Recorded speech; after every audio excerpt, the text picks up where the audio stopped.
দীর্ঘদিন পর পর্দায় ফিরেছে টলিউডের একসময়কার হিট জুটি দেব ও শুভশ্রী। তাদের নতুন সিনেমা ধূমকেতু প্রেক্ষাগৃহে সাফল্যের সঙ্গে চলছে, কিন্তু সিনেমার চেয়ে বেশি আলোচনায় এসেছে দেব শুভশ্রীর পুনর্মিলন ও তাদের পারিবারিক সম্পর্ক নিয়ে নানা কটাক্ষ।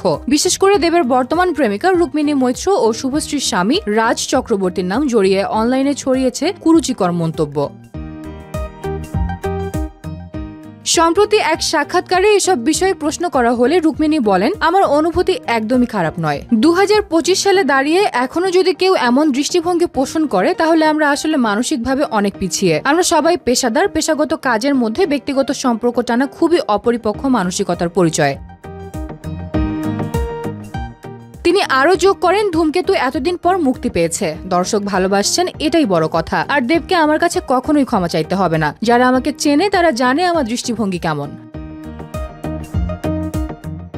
উল্লেখ্য, গত 4 আগস্ট ট্রেলার লঞ্চ অনুষ্ঠানে এক মঞ্চে হাজির হন দেব ও শুভশ্রী। তাদের পারফরমেন্স নজর কাড়লেও তা ঘিরে তৈরি হয় অনাকাঙ্ক্ষিত বিতর্ক। যদিও দেব শুভশ্রী দুজনের পরিবার ও কাছের মানুষজন পুরো বিষয়টিকে স্বাভাবিকভাবেই দেখছেন। রুক্মিণীর পরিণত ও স্পষ্ট জবাব ইতোমধ্যে প্রশংসা কুড়াচ্ছে সোশ্যাল মিডিয়ায়।